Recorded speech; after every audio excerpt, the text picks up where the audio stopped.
एक बार फिर से आप सभी का एमपी बोर्ड लर्निंग पाथवे में स्वागत है। आज हम क्लास 8 अभ्यास पुस्तिका 8 ग्रेड अभ्यास पुस्तिका का अंग्रेजी का लेसन 8 द मून शुरू करेंगे। क्लियर? ये जो आपकी बुक में 8 ग्रेड में आपने देखा होगा, पहला पिक्चर ही ये बना हुआ है। ये पिक्चर जो है आपका, ये द मून का पिक्चर बना है। क्लियर? ये देखिए, दिख रहा है आपको? यही अभ्यास पुस्तिका पे फ्रंट पेज पे बना है। चलिए तो इसको करते हैं बिना देर किए हुए स्टार्ट। मल्टीपल चॉइस क्वेश्चन, वही सही विकल्प चुनकर लिखना है।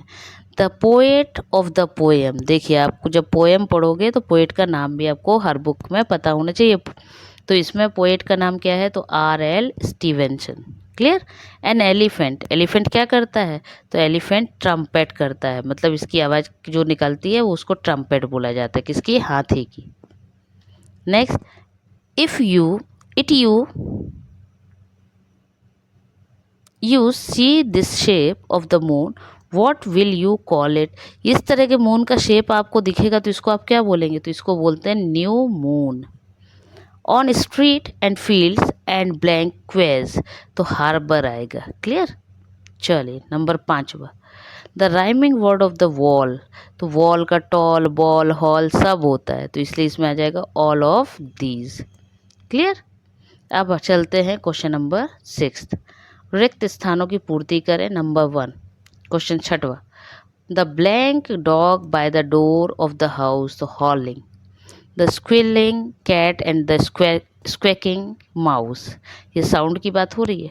Till up the morning the sun shall rise. The rhyming word for day, rhyming word क्या है डे का? तो वे। एंटोनिम ऑफ मॉर्निंग, उल्टा, मॉर्निंग का उल्टा क्या होगा? तो शाम।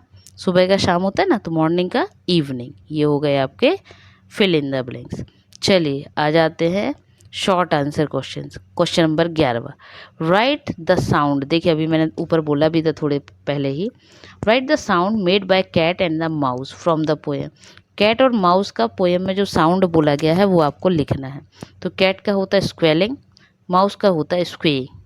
Clear?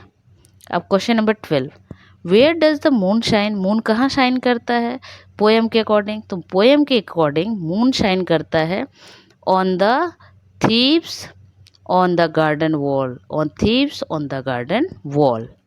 Question number 13, right the rhyming words for the following word from the poem the moon. आपको मून के पोएम में से ही राइमिंग वर्ड लिखने हैं। तो सून का क्या होगा? मून होगा, नून होगा। फैट का कैट, रैट, बैट। क्लियर? चलिए चलते हैं question number 14, pick the odd word and write in the given box.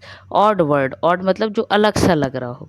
तो देखो, सन सूर्य को बोलते हैं, स्टार तारों को बोलते हैं, ठीक है, ट्री वृक्ष को बोलते हैं, और मून चंद्रमा को बोलते हैं।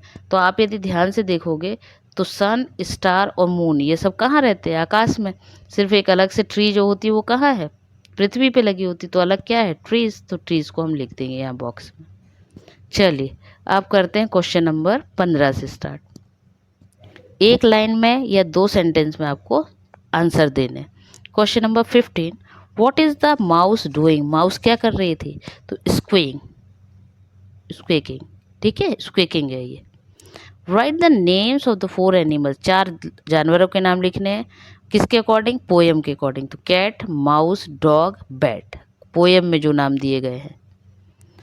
Question number 17, have you seen the sunrise and sunset, what difference do you find between both. क्या आपने सूर्योदय और सूर्य अस्त देखा है? यदि देखा है तो उसमें क्या डिफरेंस होता है? तो देखिए क्या डिफरेंस होता है।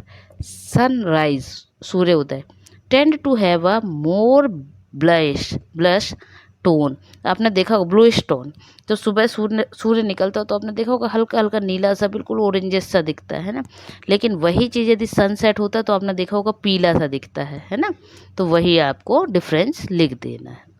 अब चलते हैं question number 18, give one word, एक शब्द में आंसर देना है। Give out a bright light, तो ब्राइट लाइट के लिए वर्ड आता है शाइन। नॉट एट होम और एट वंस प्लेस, जो एक जगह पर नहीं है या एक प्लेस पर नहीं है, तो उसके लिए बहुत सारे वर्ड है, जैसे अवे भी होता है, गॉन भी होता है। क्लियर? तो दोनों ही करेक्ट है। Question number 19, you have recently gone to your grandparents, आप अभी क्या हुआ कुछ समय पहले अपने ग्रैंड पेरेंट्स में दादा दादी वगैरह की बात हो रही है कि आप गए, वो भी किससे, बाय बस से गए। It was a night journey, और ये आपकी कैसी जर्नी थी, नाइट रात की जर्नी थी। अब उस पर आपको क्या लिखना है, पैराग्राफ लिखना है आपके एक्सपीरियंस पे। तो देखिए क्या लिख देंगे हम, I recently went to my grandparents house by bus at night, कि रात में मैं बस से गया। The bus ride was quiet and most people were sleeping, बहुत सारे लोग उसमें क्या हो जाते हैं, रात में सो जाते हैं बस में। I looked out the window and saw the star shining in the sky, और मैंने क्या किया, बाहर से निकाल के मतलब बाहर खिड़की खोल के विंडो के बाहर देखा, तो क्या देखा मैंने, जो चमकते हुए तारे हैं आसमान में उनको देखा। The journey felt peaceful and I was very excited to see them again, मुझे बहुत अच्छी लगी जर्नी और मैं चाहता हूँ कि फिर से एक बार मैं ऐसे ही जर्नी करूँ। क्लियर, अब ये आपको लर्न कर लेना है। अब है question number 20, read the poem carefully and answer the questions given below. यहाँ पोएम की लाइन दी है, आपको ये पढ़ना है और उसके हिसाब से आपको आंसर देना है। चलिए तो पहले पढ़ते हैं lines. The moon is a sphere big and white. It loves to reflect the sun bright light. It goes on a journey every 20th day around on the earth. A hide and seek game it will play. It in the beginning it is new. तो देखिए वो क्या बता रहे हैं कि ये एक मून है जो कि कैसा दिखता है, स्पेयर दिखता है, बड़ा दिखता है, सफ़ेद दिखता है, जो क्या करता है अपनी ब्राइट सी लाइट को फैलाता है सभी जगह, है ना, सबको पसंद है उसकी चंद्रमा की रोशनी। और वो क्या करता है, हर 28वें दिन में आपने देखा होगा पूरा गोला घूमता है, सुना है ना कि पूरे में घूमता है, फिर एक बार फिर क्या हो जाता है, छिप जाता है और फिर धीरे से फिर निकलना शुरू होता है, तो छोटा सा जो निकलता है उसको न्यू मून कहते हैं। अब आगे देखिए इसके, out of sight from me and you then it waxes in white as it grows in the right. और वो क्या बता रहे हैं, इस तरह से आप और हम लोग क्या करते हैं, इसको वाइट वे में देखते ही हैं। अब चलिए उसके बेस पे हम करते हैं question answer. How is the moon described in the above poem, poem में कैसा डिस्क्राइब किया है, तो sphere big and white. When does the moon go on it's journey, कब, तो every 20th day on earth, ठीक है। Which game does the moon play, कौन सा गेम, तो hide and seek. Hide and seek क्या होता है पता है, छुपन छिपाई क्या बोलते हैं आप लोग उसको, छुपने वाला जो गेम होता है ना उसको कहते हैं hide and seek. Question number 4, pick out the rhyming words from the above poem and write. Rhyming word आपको लिखने हैं, जैसे वाइट राइट, है ना। और अब है last question, give the homophones of right. Homophone मतलब जिसमें बोलने में सेम आ रहा हो लेकिन मीनिंग अलग हो। तो आपको पता है इस राइट का मीनिंग होता है सही, और इस राइट का मीनिंग होता है लिखना, है ना। जैसे बोलते हैं ना राइट योर नेम, तो क्या बोल रहे हैं, राइट योर नेम मतलब लिखो, लिखने को बोलते हैं। तो दोनों बोलने में सेम आते हैं बट उनके मीनिंग अलग अलग होते हैं। तो ये हो गया आपका द मून। तो ये आपका द मून तक कंप्लीट हो गया।